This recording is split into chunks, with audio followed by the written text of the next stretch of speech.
예수님을 믿으시면 아멘 하시길 바랍니다. 여러분, 믿는 자들의 소망이 뭡니까? 하나님 나라 천국 가는 것입니다. 하나님 나라는 이 땅에서도 실현되어야 할 나라이지만 장차 믿는 자들이 들어가게 될 나라이기도 합니다. 믿는 자나 믿지 않는 자나 모두 부활할 것입니다. 모두 다 살아날 것입니다. 죽음은 여러분 끝이 아니에요. 장래 장사 치렀다고 해서 여러분 끝이 아닙니다. 새로운 시작입니다. 죽은 사람의 부활이 없다고 한다면 예수님도 살아나지 못하셨을 것이고 믿는 자들의 믿음은 헛될 것이죠. 이 시간 여러분 헛수고하는 겁니다. 부활이 없다면. 예수님의 부활을 통해서 죽음이 끝이 아니라 새로운 시작이 열린다는 것을 온 세상에 알리신 사건이 바로 예수의 부활 사건입니다. 세상 사람들은요, 부활이 없다라고 말합니다. 죽고 난 다음의 세계 어디 있어? 이 세상이 끝이라고 믿기 때문에 이 땅에서 잘 먹고 즐기면서 살면 된다라고 생각합니다. 그렇게 살죠. 그러나 여러분, 그것은요, 영적인 세계를 몰라서 하는 말이고 악한 영의 지배를 받는 사람들이 속이는 그 속임수에 속고 사는 거예요. 예수님은 이렇게 말씀하시죠. 요한복음 8장 44절에 너희는, 나같이 시작, 너희는 너희 아비인 마귀에게서 났으며 또 그 아비의 욕망대로 하려고 한다. 그는 처음부터 살인자였다. 또 그는 진리 편에 있지 않다. 그것은 그 속에 진리가 없기 때문이다. 그가 거짓말할 때는 본성에서 그렇게 하는 것이다. 그는 거짓말쟁이며 거짓의 아비이기 때문에 늘 거짓말로 속이는 거예요. 마귀에게 속해 있기 때문에. 한 해 소득이 풍성했던 부자가요, 이제는 내 영혼을 위해서 떵떵거리며 먹고 즐기며 살자라고 얘기하는 장면이 누가복음 12장에 나오는데요. 그리고 내 영혼에게 말하겠다. 영혼아, 여러 해 동안 쓸 많은 물건을 쌓아두으니 너는 마음 놓고 먹고 마시고 즐겨라. 그 다음 시작. 그러나 하나님께서 말씀하셨다. 어리석은 사람아, 오늘 밤에 내 영혼을 내게서 도로 찾을 것이다. 그러면 네가 장만한 것들이 누구의 것이 되겠느냐? 아멘. 이 부자는요, 영혼의 주인이 하나님 것을 몰랐습니다. 이 땅에서 벌어놓은 것으로 잘 먹고 잘 사는 것이 자신의 영혼을 위한 일이라고 생각했던 거예요. 그런데 하나님께서 말씀하시기를 그날 밤 영혼을 도로 찾으시겠다라는 겁니다. 그러면 여러분들이 지금까지 준비했던 그 모든 걸 다 누구의 것이 되겠냐는 거예요. 여러분이 좋아하는, 학생들이 좋아하는 그 스마트폰, 아이폰 누구 것이 되겠냐는 거예요. 여러분 쌓아뒀던 재물 누구 것이 되겠냐는 거예요. 여러분 누구를 위해서 그렇게 열심히 사셨나요? 그래서 여러분 얻어진 게 뭡니까? 오늘 밤 죽는다면. 여러분 오늘 밤 안 죽는다는 보장이 있어요? 아무도 없어요. 몰라요. 그건 오늘 밤 죽는다면 준비한 게 다 누구 것이 되겠느냐는 거예요. 이 죽음을 사람들은 생각하지 않습니다. 석가모니의 제자들이 어느 날 석가모니에게 스승님, 사람이 죽고 나면 어떻게 됩니까? 라고 물어봤습니다. 그러자 석가모니가 했던 대답이, 야, 내가 살아있을 때 살아서의 일도 내 일도 모르는데 내가 죽고 난 다음에 일을 내가 어떻게 알겠느냐? 라고 대답했다라고 해요. 여러분, 석가모니도 모르는 그 극락을 가겠다고 불교는 공을 들이고 있습니다. 공덕을 많이 쌓거나 고행을 많이 하면 극락에 간다라고 말하는 거예요. 108번뇌. 이 108번뇌를 씻기 위하여 탑돌이를 하죠. 가다가 엎드리고 절을 합니다. 그렇게 해야 극락에 간다라는 거예요. 여러분, 천국은요, 여러분이 공덕을 많이 쌓고 고행을 많이 해야 가는 것이 아니라 예수님을 믿으면 갈 수 있는 곳입니다. 누구든지 예수를 믿으면 구원받습니다. 고린도전서 15장 13절 말씀을 통해서 바울은 이렇게 말합니다. 죽은 사람의 부활이 없다면 그리스도께서도 살아나지 못하셨을 거라는 겁니다. 기독교는 부활 신앙입니다. 예수님의 죽음과 부활, 재림은요, 기독교 신앙의 핵심이에요. 예수님의 죽음을 통해서 인간의 죄와 저주가 해결되었고, 부활을 통해서 사망 권세자 있는 마귀에는 멸해졌고, 재림을 통해서 새하늘과 새 땅이 영원한 하나님 나라의 통치가 완성되는 천국 잔치가 열리게 되는 것입니다. 이게 기독교 신앙 아닙니까? 죽음과 부활과 예수님의 다시 오심. 요한계시록 7장에 보면 요한은 이걸 보고서 환상을 보고 이렇게 말합니다. 다 같이 한번 읽어보겠습니다. 시작. 그 뒤에 내가 보니 아무도 그 수를 셀 수 없을 만큼 큰 무리가 있었습니다. 그들은 모두 민족과 종족과 백성과 언어에서 나온 사람들인데 흰 두루마기를 입고 종려나무 가지를 손에 들고 보좌 앞과 어린 양 앞에 서 있었습니다. 그들은 큰 소리로 구원은 보좌에 앉아 계신 우리 하나님과 어린 양일 것입니다 하고 외쳤습니다. 모든 천사들은 보좌와 장로들과 네 생물을 둘러서 있다가 보좌 앞에 엎드려 하나님께 경배하면서 아멘, 찬송과 영광과 지혜와 감사와 존귀와 권능과 힘이 우리 하나님께 영원 무궁하도록 있습니다. 아멘 하고 말하였습니다.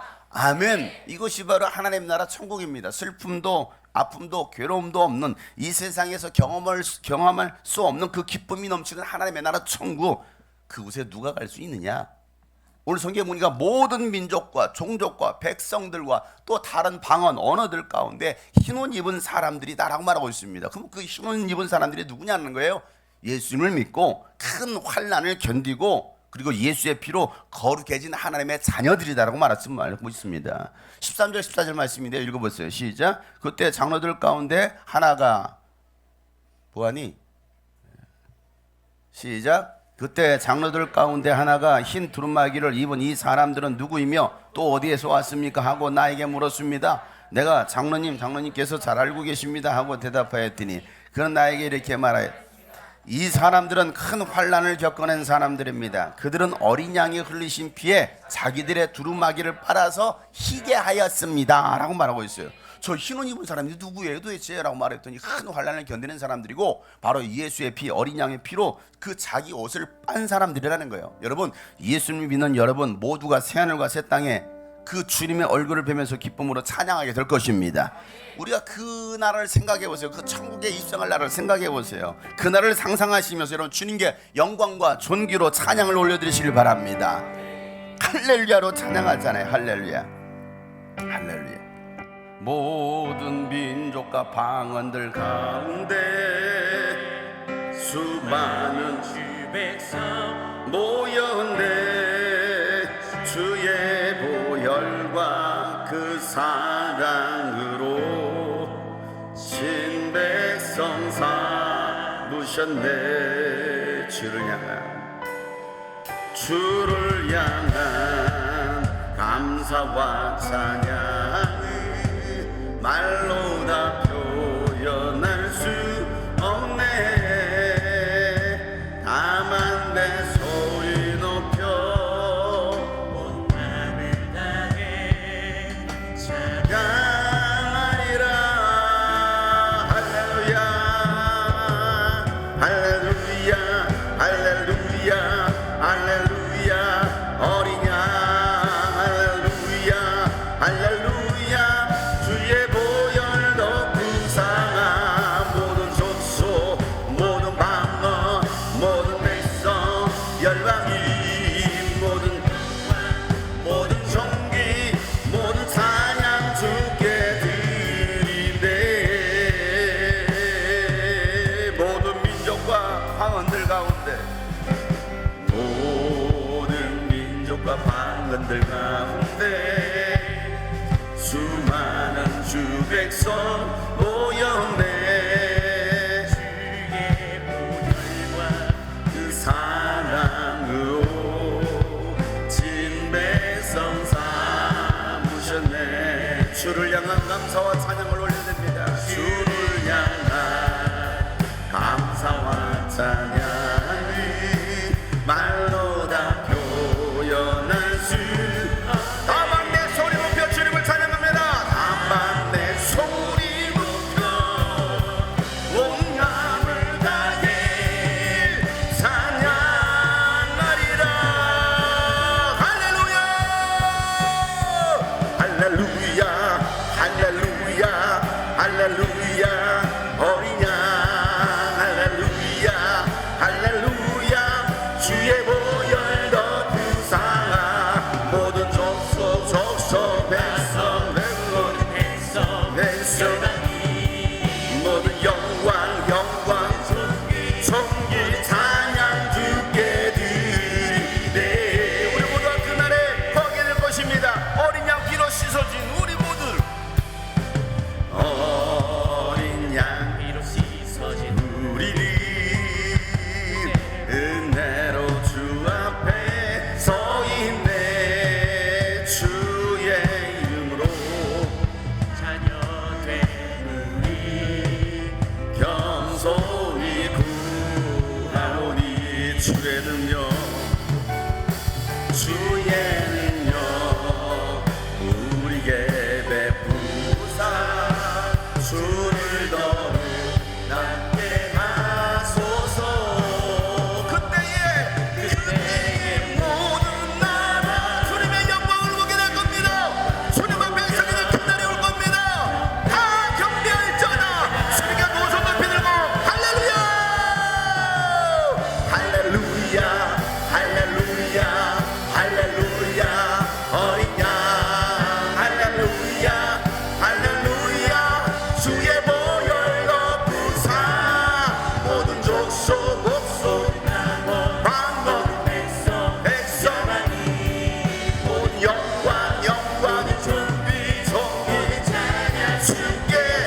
여러분 모두가 그 앞에 서는 날이 올 겁니다.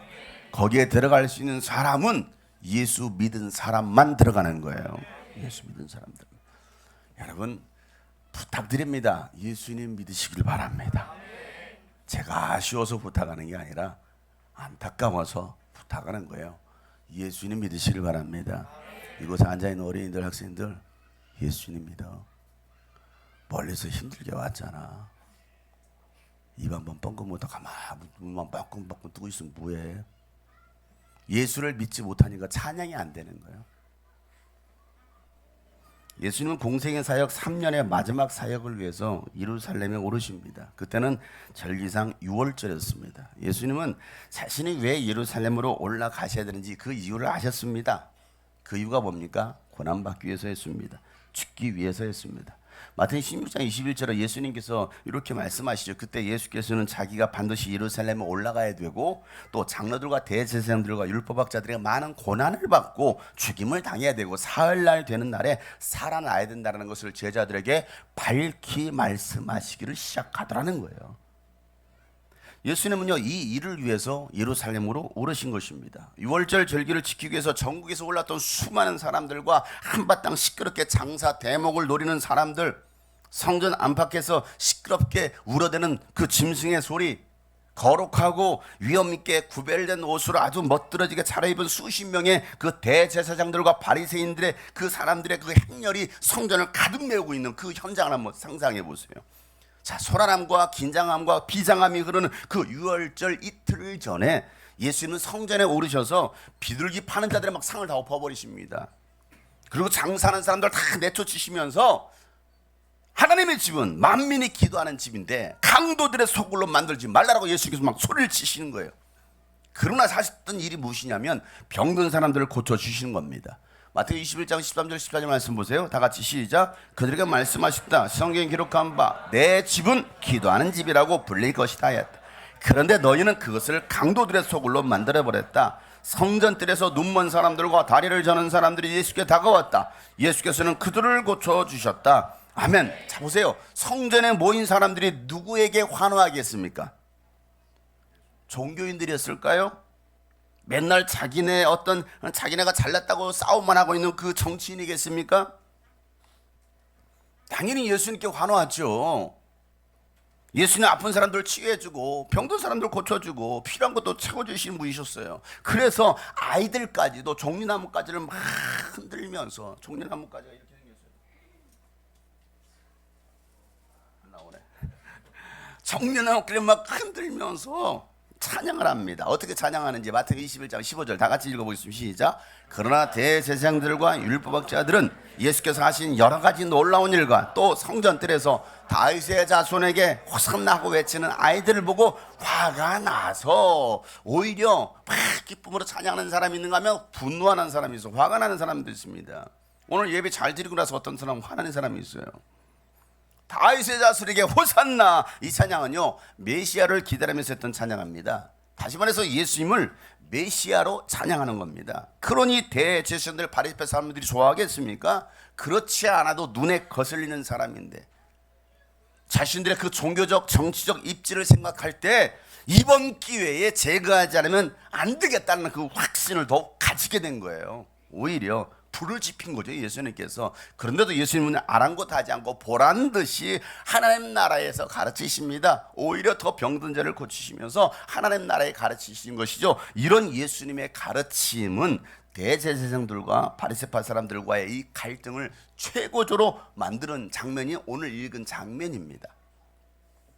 예수님은요 하나님의 나라를 자기 아들을 위해서 혼인잔치를 베푼 임금과 같다라고 비유로 말씀하셔요. 얼마 전에 우리 교회 청년 커플이 저에게 찾아왔습니다. 그리고 청첩장을 내밀었습니다. 오셔서 축하도 해주시고 기도도 해달라는 요청이었습니다.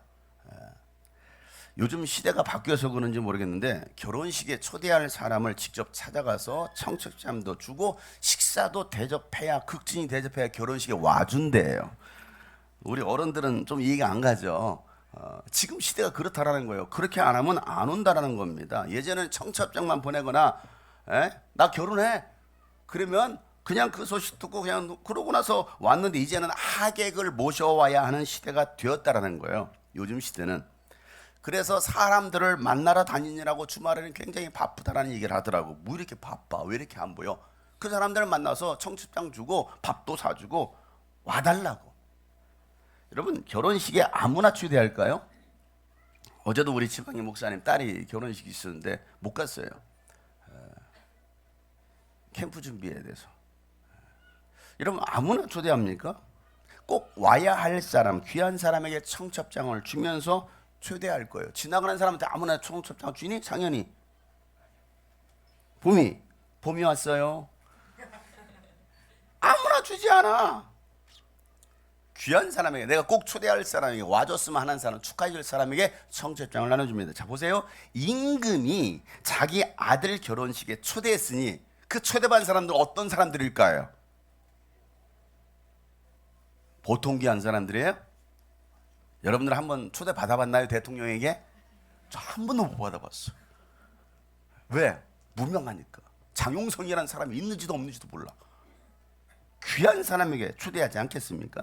임금님은요, 이 잔칫날이 되어서 종을 보내서 이 초대한 사람들을 오라고 합니다. 그런데 초대한 사람들마다 못 가겠다라는 거예요.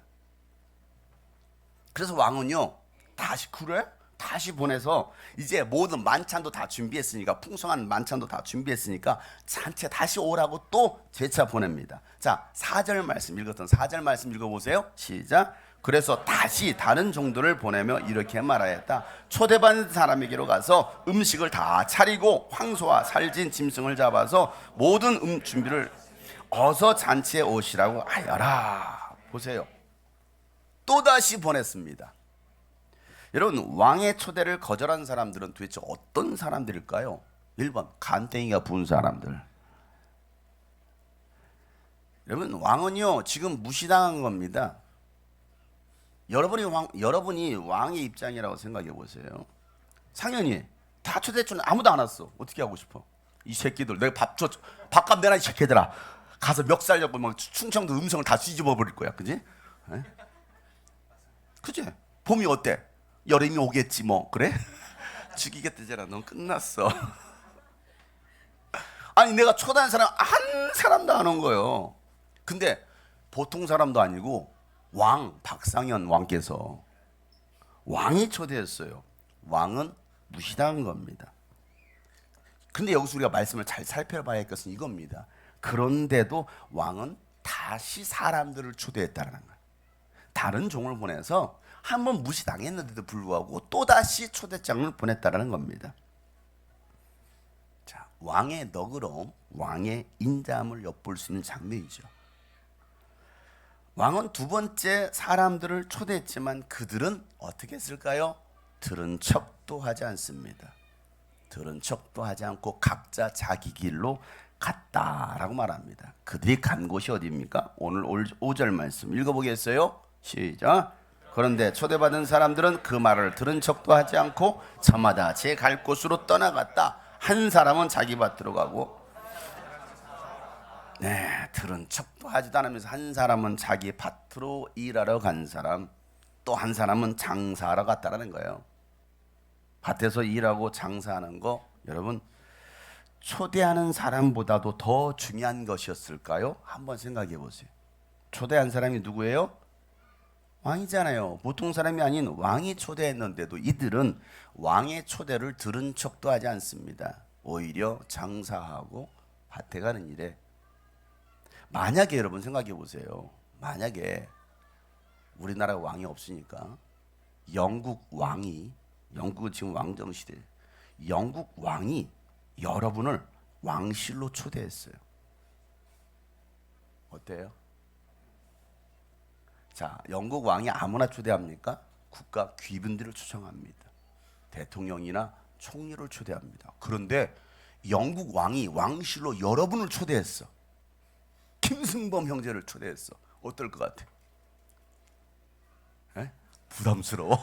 왜 나 같은 자를 감히 내가 뭐 잘못했나? 가가지고 경호되게 내가 칼로 찔려 죽는 거 아니야? 영국 왕실에서 여러분 모두를 초대했어. 어떨 것 같아요? 온 동네방네 돌아다니면서 소문내지 않겠습니까? 내가 영왕실로부터 내가 초대를 받은 사람. 가문의 영광 아닙니까? 아닌가? 그런데 정식으로 초대받은 사람들은 들은 척도 하지 않더라는 겁니다. 왕의 초대보다도요, 자기 일상을 더 중요하게 여긴 사람들, 아니 왕의 초대를 하찮게 여긴 겁니다. 초대를 받았지만 들은 척도 하지 않은 사람들, 관심도 없는 사람, 오늘 현대인의 모습이기도 하고 기독교인들의 모습이기도 합니다. 초대받은 사람들은 초대에 응하지 않은 것만이 아니었어요. 오히려 왕의 소식을 전하러 온 그 종들을 모욕하고 죽이기까지도 합니다. 자, 6절 말씀 읽어보세요. 시작. 그리고 나머지 사람들은 그의 종들을 붙잡아서 모욕. 자, 이 정도 되면 여러분이 왕이라면 어떻게 하시겠어요? 박상현 왕 어떻게 하시겠어요? 안 본다 그냥? 그냥 안 보고 끝난대. 조금 더 험악하고 무섭게 생긴 왕이 누가 있을까요? 여기 있네. 여기. 이름이 뭐지? 안준서. 난 앉아 있으니까 안준아, 선아, 안준서. 인대가 부러질 정도로 지금 열받았어 지금. 자, 초대 응하지 않아서 어떻게 할 거야? 초대 응하지 않은 게 아니라 이건 아예 그냥 종들까지 다 죽였어. 어떻게 할 거야? 쓸어버린대. 글 쓰는 사람이 저런 표현을 씁니다. 쓸어버리겠다. 쓸어버리겠다. 여러분이 왕이라면 어떻게 하시겠느냐고요. 여러분 너무 인자나무니 100번이고 1000번이고 용서해 주시겠어요? 이 왕은요, 군대를 보냅니다. 그리고 살인자들을 죽이고 그 도시를 다 불살라버립니다. 그리고 왕이 하는 말이 초대받은 사람들은 받을 만한 사람이 받을 만한 자격이 없다라고 말합니다. 자격이에요. 자격. 8절 시작. 그리고 자기 종들에게 말하여 혼인잔치는 준비되었는데 초대받은 사람들은 이것을 받을 만한 자격이 없다. 처음에는 자격이 있었잖아요. 자격을 부여했잖아요. 그런데 그 자격을 누가 버린 거예요? 그 초대받은 사람들 그 자격을 버린 겁니다. 초대받을 때는 받을 만한 자격이 주어졌는데도 불구하고 그 자격을 누가 걷어찼다고요? 초대받은 사람들이 걷어찬 겁니다. 자, 예수님은 이 비유를 누구에게 하고 있어요? 자, 이 얘기를 지금 누가 듣고 있습니까? 네? 일단은 성전 안에 있는 사람들, 그 안에 어떤 부류들이 있어요? 바리새파 사람들과 대제사장들이 있습니다. 노골적으로 들으라고. 하나님을 믿고 있는 유대인들과 기득권을 내려놓고 있지 않은 이 종교인들을 향해서 예수님은 이 비유의 말씀을 하시는 겁니다. 왜? 그들이 조상 때로부터 하나님께서 보내신 그 예언자들을 모욕하고 듣지도 않았을 뿐만 아니라 그들은 죽였습니다. 이제는 하나님의 아들도 죽이려고 하고 있는 거예요. 그러니까 예수님이 이 비유를 하시는 겁니다. 하나님은요, 여러분을 구원의 자리에 천국잔치에 초대하셨습니다. 여러분 그 초대에 응하신 분들은 누구든지 구원받습니다. 천국잔치에 들어갈 수 있습니다. 여러분 왕과 함께 그 파티를 즐길 수가 있는 겁니다. 왜? 자격을 부여했으니까. 하나님은요, 오늘도 이 은혜의 자리 천국잔치에 영혼들을 초대하고 계십니다. 그런데 자기 삶에 매여 있는 거예요. 내 삶에 매여 있는 사람들, 왕의 초대를 하찮게 여기는 사람들은 결국 어떻게 됩니까? 왕의 심판을 피할 수 없게 된다는 게 예수님의 말씀이라는 거예요. 우리는 이 말씀을 귀담아 들어야 됩니다. 왕은요, 종에게 거리로 나가서 야, 아무나 만나는 대로 잔치에 초대해라 라고 지시합니다. 그러자 종은 나가가지고 뭐합니까? 아무나 초대해요. 아무나. 자, 9절 10절 다 같이 한번 읽어보겠습니다. 시작. 그러니 너희는 내 거리로 나가서 아무나 만나는 대로 잔치에 청해 오너라. 종들은 큰 길로 나가서 악한 사람이나 선한 사람이나 만나는 대로 다 데려왔다. 그래서 혼인잔치 자리는 손님으로 가득 차게 되었다. 아멘. 여러분, 처음 초대받은 사람들은요, 아브라함의 후손들이었습니다. 유대인들이었습니다. 그러나 이 유대인들은요, 왕의 초대를 거절했습니다. 그래서 하나님은 이제는 아무나 그 아무나인 이방인들을 초대하라고 명령하시는 겁니다. 그래서 악한 사람이든 선한 사람이든 만나는 대로 초대가 됩니다. 여러분, 오늘 이 자리에도 저와 여러분이 있게 된 이유가 어디 있습니까? 아무나 초대한 거예요. 아무나. 자, 옆에 아무나 보고 인사하겠습니다. 잘 오셨습니다. 아무나님 인사하세요. 우리는 그냥 아무나야, 아무나. 이게 하나님께서 베풀으신 은혜이거든요. 은혜. 이게 없었다고는 우리는 초대받을 수가 없는 거예요. 그런데 가서 그들이 거절함으로 야 가서 아무나 초대해라.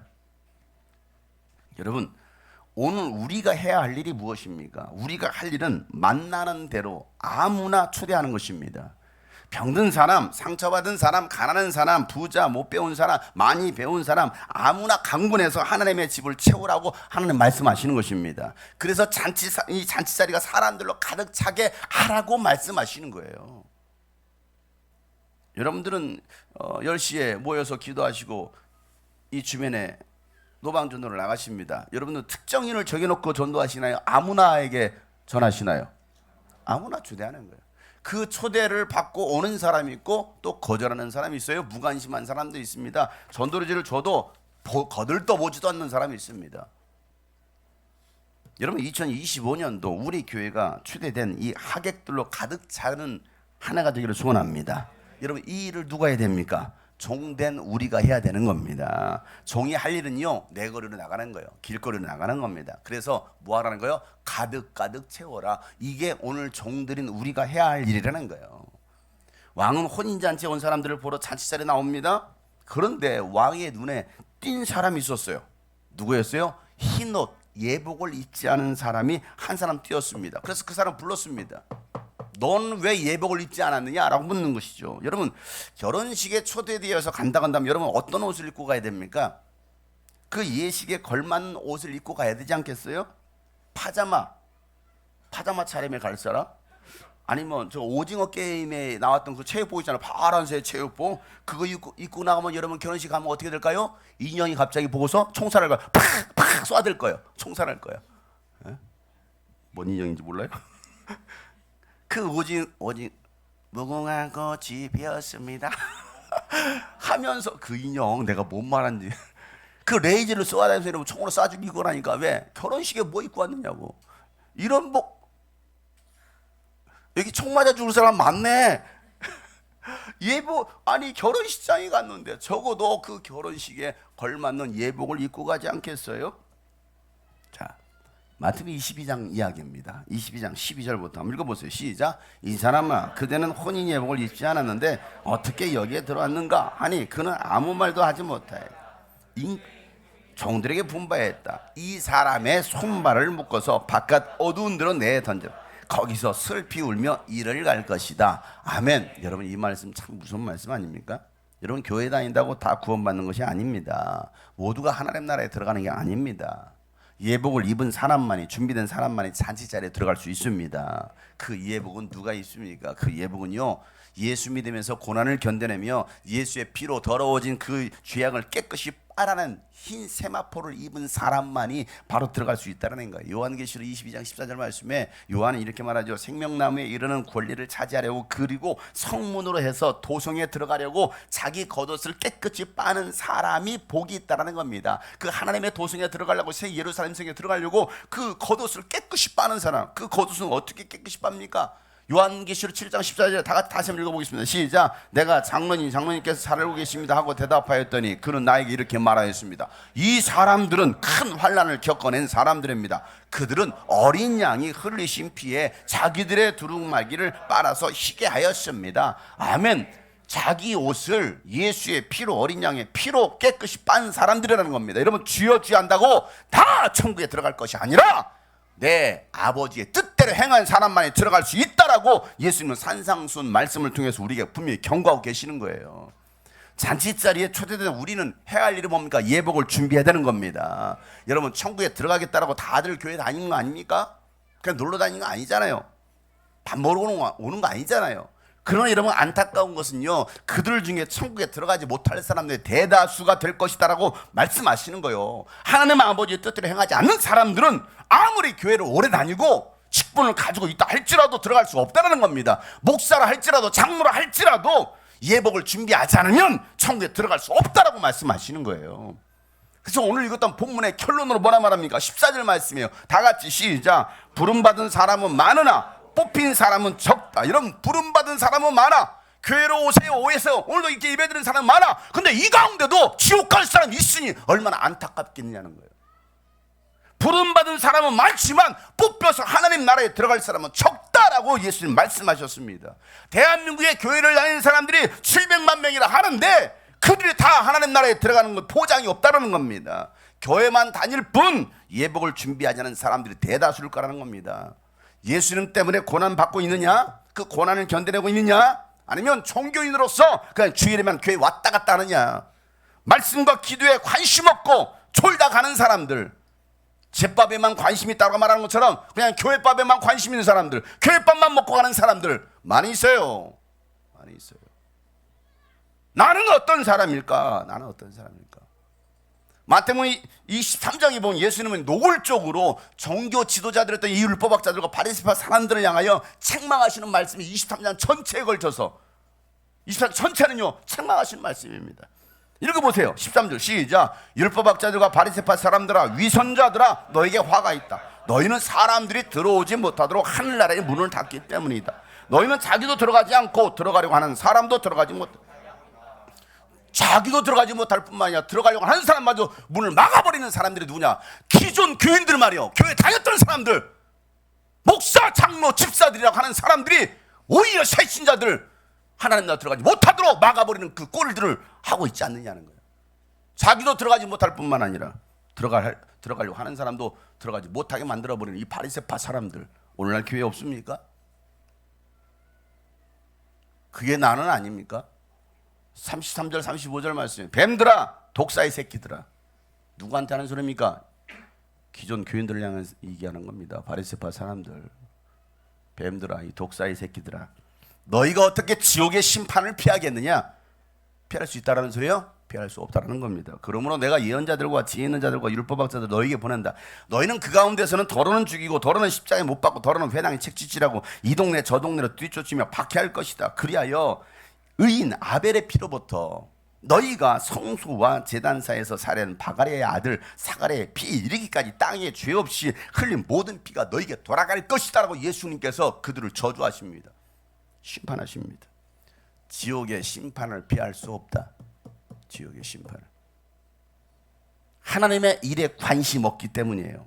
하나님께서 구원하시려고 천국잔치에 들어오게 하시려고 수많은 예언자들을 보내시고 복음의 사도들을 통해서 회개의 말씀을 전했지만 그들은 듣지 않았습니다. 오히려 그들은 조롱하고 핍박했던 사람들, 하나님은 이 순교자의 핏소리를 듣고 계셨습니다.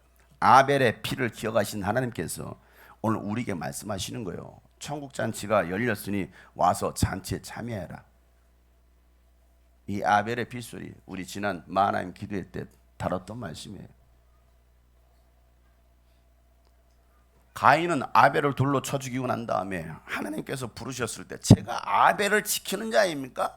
제가 동생을 지키는 자입니까? 라고 반문했던 그 죄악을 저질러서는 우리가 저질러서는 안 된다라는 거예요.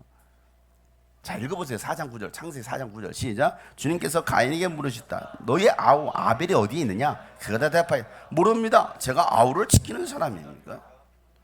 제가 아우를 지키는 사람입니까? 나는 관심도 없어요. 제가 왜 신경 써야 됩니까? 교회 나오든 말도 내가 왜 신경 써야 됩니까? 캠프를 가든 말도 내가 왜 신경 써요? 가인과 같은 자들. 사랑하는 성도 여러분, 하나님 아버지의 마음을 안다면 우리는 아우를 지켜내야 합니다. 모릅니다라고 무관심하게 시침이 떼는 사람들이 아니라 영혼을 사랑하고 영혼을 돌볼 수 있는 사람들이 되어야 되는 겁니다. 이게 주님은 이 아벨의 핏소리 다 듣고 계신다라는 거예요. 예수님 다시 오실 것입니다. 분명히 말씀하셨어요. 요한복음 14장에 1절부터 너희는 마음에 근심하지 말아라. 하나님을 믿으니 또 나를 믿어라. 내 아버지의 집에는 있을 곳이 참 많다. 그렇지 않다면 내가 너희가 있을 곳을 마련하러 간다고 너희에게 말했거든요. 나는 너희가 있을 곳을 마련하러 간다. 내가 가서 너희가 있을 곳을 마련하면 다시 와서 너희를 나에게로 데려다가 내가 있는 곳에 너희도 함께 있게 하겠다라고 말씀하신 거예요. 예수님 왜 올라가셨습니까? 여러분이 거할 처소를 예비하러. 예배가 되면 뭐 한다는 오시겠다라는 겁니다. 그 처소에 들어갈 자가 있고 들어가지 못할 자가 있다라는 겁니다. 여러분, 믿는 자들의 소망은 하나님 나라 천국입니다. 여러분, 그 천국에 참여할 수 있도록 우리를 초대하셨습니다. 우리를 존귀하게 여기시고 우리에게 자격을 부여하심으로 천국잔치에 오늘도 초대하고 계십니다. 여러분, 유스비전 캠프가 뭡니까? 왜 20년 동안 해왔습니까? 유스비전 캠프는 하나님 나라의 기쁨을 경험할 수 있는 천국잔치의 자리이고 영혼을 구원할 수 있는 자리입니다. 삶의 이유로 무관심한 사람들이 아니라 모르겠는데요. 관심도 없는데요. 그런 사람들이 아니라 하나님의 부르심에 응할 수 있는 여러분 되시기를 주의 이름으로 축복합니다. 그리고 주님은 매주 천국 잔치가 열리는 주님이 꿈꾸신 교회로 영혼들을 초대해서 함께 하늘의 기쁨을 누릴 수 있는 여러분 되시기를 주의 이름으로 축복합니다. 오늘 우리가 해야 될 일이 뭐냐? 강권하여 하나님의 집을 채울 수 있는 사람들. 오늘도 주님은 여러분을 천국 잔치로 초대하고 계십니다. 올해로 20년째 이 유스비전 캠프를 이어오면서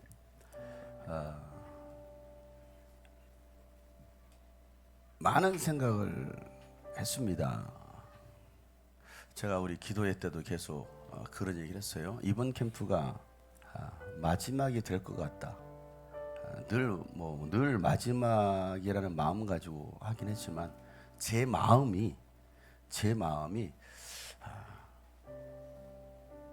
마지막이 될 것 같다라는 계속 그 마음을 제가 가지게 되었어요. 뭐 어떻게 될지는 모르죠. 그건 제 마음이니까. 준비하면서도 그렇고. 그래서 이번에는 그냥 다 바뀌었어요. 야, 다 해. 찬양도 다 하고. 그래서 제가 찬양도 안 했죠. 이제 다 해라. 다 손을 뗐습니다. 손을 떼고 알아서 해라. 물론 캠프를 준비하는 가운데 일정 날짜가 학생들이 방학을 아직 안 한 지역들이 많아가지고 그것 때문에 오지 못하는 교회들도 많이 있고, 또 두 번째는 회비가 예전보다는 많이 비싸고 호텔에서 하다 보니까 많이 비싸졌죠. 두 가지 이유 때문에 많은 교회들이 등록을 하지 못했습니다. 원래 500명 예상하고 우리가 준비했지만 겨울에는 보통 한 400명씩 모였었죠. 코로나 이후로는. 근데 이번에는 200명도 채 모이지 않았어요. 200명도 채 모이지 않아서. 근데 이미 호텔은 다 예약했고 식사 다 나갑니다. 뭐 참여 안 해도 다 돼야 될 돈이, 안 먹어도 다 돼야 될 돈들이죠. 그냥 뭐 어차피 이렇게 된 거 뭐 200명도 안 모였는데 어차피 이렇게 된 거 더 줘라, 더 풍성하게 줘라. 그래서 뭐 저녁 간식은 뭐 핫도그 먹이고 그냥 저는 뭐 이거 다 먹여라, 다 먹여라. 나보러 어차피 돈이 2천만 원 마이너스 뭐 2, 3천 될 건데 돈이 어디서 나서 그렇게 할 거냐고. 언제 내가 돈 계산해 한 적이 있었느냐고. 하나님 말하시도 그냥 우리끼리의 축제니까 우리끼리 즐기자. 천국잔치에 열어놓고 초대했지만 오지 않는 것은 뭐 어쩔 수 없잖아요. 그래서 모이지 않는 그런 상황 속에서 어차피 지난주에 거의 마감 처리하면서 등록을 마감하면서 제가 몇 개 교회들에게 여러 가지 제안을 했죠. 회비 할인 것도 있었고, 그다음에 선교사 가정들 무료로 다 초청하자. 개척 1년 된 교회들은 그냥 3만 원만 내고 우리가 지원하자. 유스빈에서 지원하자. 이런 조건들을 다 공개도 하고 뭐 했는데도 뭐 그렇게 많이 모이지 않았어요. 그래서 내가 했던 게 뭐냐면 마지막에 이 근방에 있는 교회들을, 우리 캠프 꾸준히 참석했던 교회들을 몇 개의 교회에다가 이렇게 보냈습니다. 어차피 밥값은 나가. 와서 밥 먹고 가라고 했어. 와서 밥 먹고 가고 회비 내지 말고 밥 먹고 와서 그냥 은혜 받고 왔다 갔다, 어차피 금방이니까 집에 가면 되니까 왔다 갔다 하라고 제가 그런 조건을 내비쳤습니다. 거기까지 내비쳤습니다. 그랬더니 한 교회가 오겠다고 했어요. 한 교회가. 여러분, 천국잔치가 열렸습니다. 천국잔치가 열렸는데 우리 교회 안에서도 관심 없는 사람들, 참 안타까운 거죠. 자기 일에 장사하러 가는 거예요. 밭으로 일하러 갑니다. 시집가고 장가가고. 그게 오늘 우리들의 모습은 아닐까. 왕이 우리를 초대했는데도 불구하고 그 왕의 초대를 거절한 사람들. 저는 여러분에게 유스비전 캠프에 초대하는 게 아니라 예수님께로 초대합니다. 예수를 먼저 믿으시길 바랍니다. 다른 거 말고요. 유스비전 캠프 가라는 얘기가 아니고 예수 믿으시길 바랍니다. 다른 거 필요 없고 예수님이라도 믿으라고. 예수님이라도. 근데 그 초대에도 응하지 못하는 사람들, 그럼 뭐 어떻게 할 수 없잖아요. 어떻게 할 수. 저는 이 말씀을 생각하면서 하나님은 저희 강권에서 내 집을 채우라. 진짜 강권적으로 그래, 내가 하나님의 집을 채워야지. 강권적으로 이 천국잔치 내가 채워야지. 그러니까 제가 막 여러 사람들에게 막 보냈습니다. 오세요. 20년을 맞이해서 특별 이벤트, 회비 이벤트로 할 테니까 오세요, 오세요. 그 제안을 받아들이는 사람이 있고 받아들이지 않는 사람도 있더라는 것이죠. 그 각자의 사정이니까. 이들도 각자의 사정 아니었습니까? 밭으로 일하러 가고 장사하러 가고 개인 사정이에요. 그러나 결국에는 그 자격, 잔치 자리에 참여할 자격을 잃어버리게 되는, 이게 참 안타깝다라는 얘기죠. 20년을 제가 이 유수빈 사역을 해오면서 어찌됐건 한국 교회를 품고 한국 교회를 살리자, 다음 세대를 살리자. 그래서 지금까지 이 사역을 위해서 20년을 왔고, 그 사역에 몸담았던 친구들, 학생이었던 친구들이 청년이 되고 이제는 결혼해서 아이를 낳고 지금 또 우리 교회 이 가족들이 되어 있는 지체들도 있습니다. 하나님께서 원하시는 게 뭘까? 하나님의 마음이 뭘까?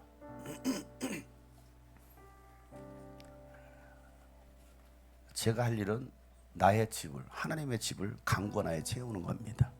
빈자리가 참 많잖아요. 이거 누가 채우겠느냐는 거예요. 무관심한 사람들, 관심 없어. 이건 나의 일이 아니야.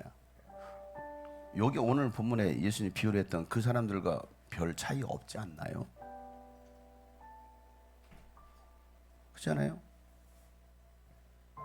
그럼 목사님 혼자 다 채우시면 되겠네. 저는 채울 겁니다. 제가 그래서 지방에서도 목요일날, 이번 주 목요일날 지방에 있길래, 지방에 마지막 광고 시간에, 지방에 때도 제가 별 엄청나게 좀 제가 공격당하는 그런 일이 있어가지고 굉장히 스트레스를 받았음에도 불구하고 마지막 광고하겠습니다 하면서 유수빈 캠프 광고였어요. 우리 지방에 제 특혜하겠습니다. 회비 4만 원 내가 할인해 드리니까 8만 원에 참여하고 싶으신 분들 참여하세요. 그것도 안 되신 분들은 왔다 밥이라 드시고 가세요라고 제가 그런 제안까지 됐어요. 지방 교회에다가. 그러나 물론 이제 기간이 짧으니까 어쩔 수 없기도 하겠지만 대다수의 사람들은 관심이 없어요. 왜? 그 전에도 관심이 없었기 때문에. 그 전에도 제가 이 사역 한다고 해서 지방에서 관심 갖는 교회들이 많아야 서너 개 교회, 참여하는 교회가 서너 개 교회가 있거든요. 우리 지방에서도 관심 없어요. 자기 일에만 빠져 있는 사람들, 무관심한 사람들, 들은 척도 하지 않는 사람들. 여러분, 들은 척이라고도 해주세요.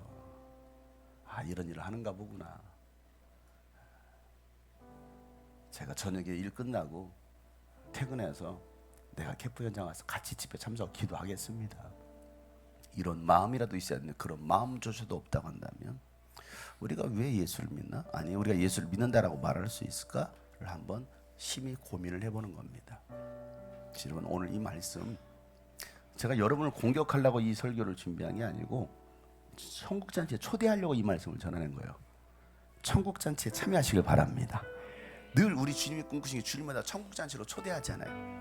오시라고, 예수 믿으시라고, 구원받으시라고. 이 천국잔치, 전국 교회를 향하여 천국잔치를 열어줬잖아요. 오시라고. 어젯밤에 한 교회 연락이 와서 두 교회가 등록하겠다고. 어젯밤에 제가 거기도 애들 체험학습 빼서라도 오셔야 되지 않겠습니까? 라고 내가 몇 주 전에 연락했던 교회입니다. 근데 어제 저녁에 연락 왔어요. 애들 9명, 10명 데리고 가겠다고. 마지막 열차, 마지막 타고 그 교회입니다. 참여하겠다고. 얼마나 감사해. 오려고 하는 그런 교회들이 있으니 참 감사하죠. 여러분 모두를 천국잔치에 초대합니다. 그래서 여러분들 함께 그 잔치에 한번 즐겨보세요. 우리가 상상해보면 새하늘과 새 땅에 들어가서 새 예루살렘에 들어가서 막 주님과 함께 막 천국잔치, 하나님의 나팔 소리. 아까 우리 오세철 형제님, 우리 제사장님께서 나팔을 요즘은 굉장히 실력이 많이 늘어가지고 별의별 소리 다 내요. 진짜 완전 프로예요, 프로. 저도 못하는 걸 막 얼마나 열심히 연습을 하는지. 그 정도가 돼야지 연습하고 준비하고. 그럼 하나님이 쓰신다니까. 여러분, 양가 뿔나팔이요, 이건 하나님의 기름 부심이 있어야 됩니다. 그냥 분다고 부는 게 아니에요. 그 뿔나팔, 그 나팔 소리예요. 하나님의 임재가 임하는 겁니다. 굉장히 중요한 거예요. 여러분, 천군 천사들과 함께 주님이 오실 때, 재림 때 나팔을 부시거든요. 그때 우리의 이름이 불려져야 되지 않겠습니까? 장용성 해야 되는데 장용석, 처음 교회 목사님 이름이 장용석 목사님이에요. 우리 지방에 장용석. 근데 장용성은 패스. 장용삼. 이 장용성이 없으면 어떻게 합니까? 근데 장용성 했는데 저기 서울에 있는 장용성 이름 그러면 어떻게 해요? 동명이인. 여러분의 이름이 불려질 수 있나요? 우리 모두가 그 주님의 성부잔치에 이름이 불려지기를 소망합니다. 나 밟을 때 나의 이름, 나 밟을 때 나의 이름, 나 밟을 때 나의 이름, 나 밟을 때 나의 이름, 부를 때에 잔치 참여하겐 하나님의 나팔 소리, 하나님의 나팔 소리 천지 진동할 때에 예수 영광 중에 구름 타시고 천사들을 세계 만국 모든 곳에 보내어 구원 많은 성도들을 모으리. 나 밟을 때 나의 이름, 나 밟을 때 나의 이름, 나 밟을 때 나의 이름, 부를 때에 같이 잠명하게 무덤 속에 잠자던 자 그때 다시 일어나 영화로운 부활 승리 얻으리. 주가 택한 모든 성도 구름 타고 올라가 성지에서 주의 얼굴 배우니. 나 밟을 때 나의 이름, 나 밟을 때 나의 이름, 나 밟을 때 나의 이름, 부를 때에 잔치 참여하게 주님 다시 오실 날을 우리 알 수 없으니 항상 기도하고 깨어 있어서 기쁨으로 보좌 앞에 우리 나가서도록 그때까지 참고 다시 한번 주님 다시 오실 날을, 주님 다시 오실 날을 우리 알 수 없으니 항상 기도하고 깨어 있어서 기쁨으로 보좌 앞에 우리 나가서도록 그때까지 참고 기다리게. 나 밟을 때 나의 이름, 나 밟을 때 나의 이름, 나 밟을 때 나의 이름, 부를 때에 나 밟을 때 나의 이름이 불려지길 소망하며, 나 밟을 때 나의 이름, 나 밟을 때 나의 이름, 나 밟을. 그렇습니다. 나의 이름이 나 밟을 때 불려지는 제가 되기 원합니다.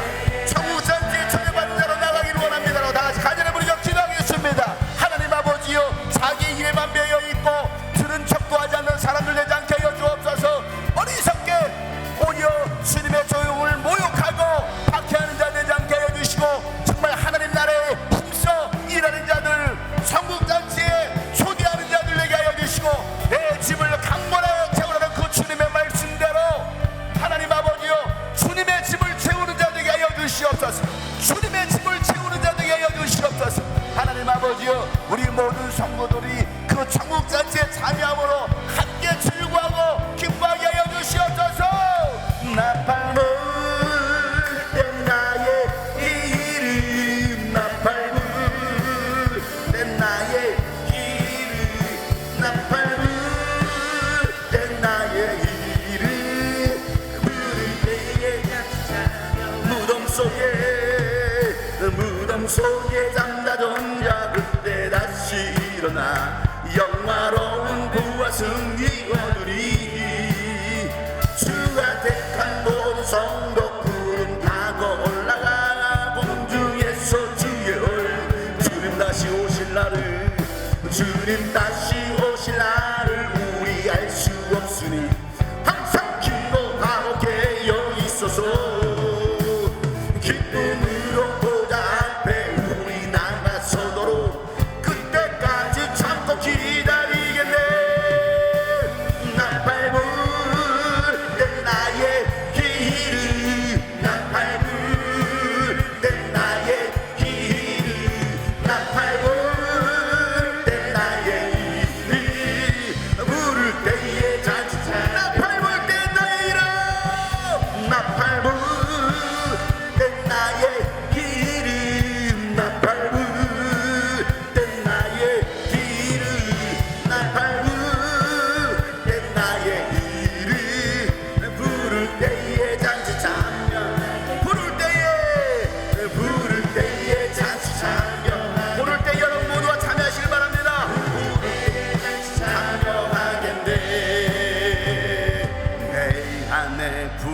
부어주소서.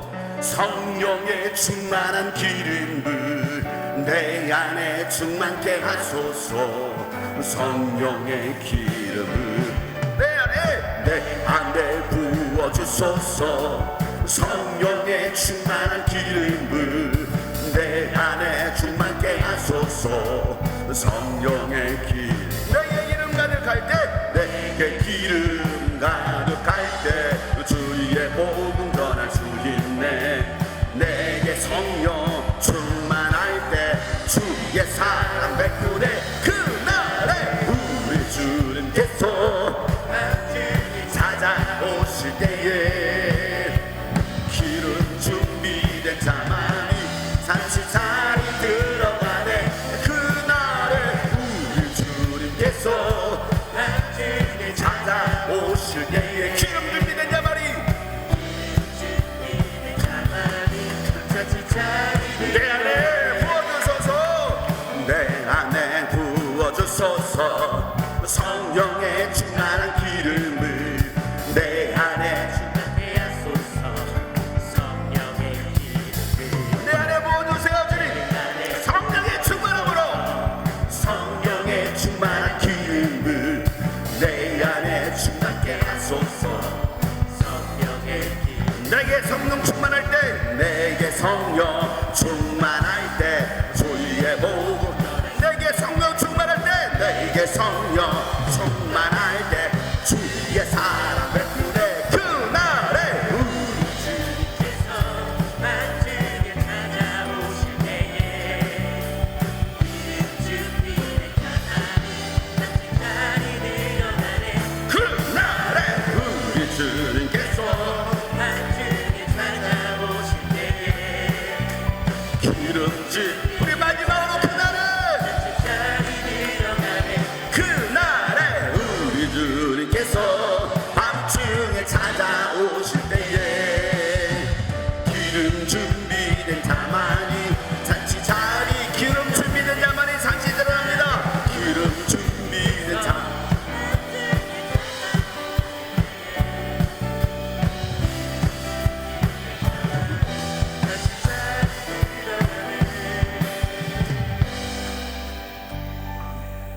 다 리더야.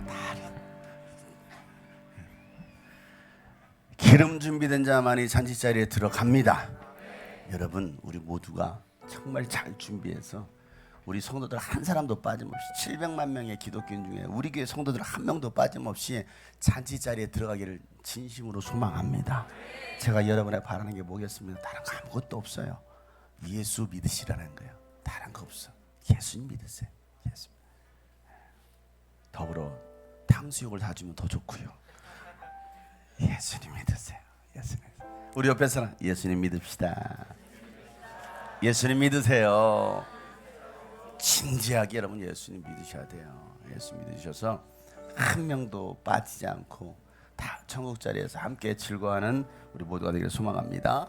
기도하겠습니다. 하나님 아버지, 천국 잔치로 초대한 그 주님의 초대에 응할 수 있는 우리 모든 성도들 되게 하여 주시옵소서.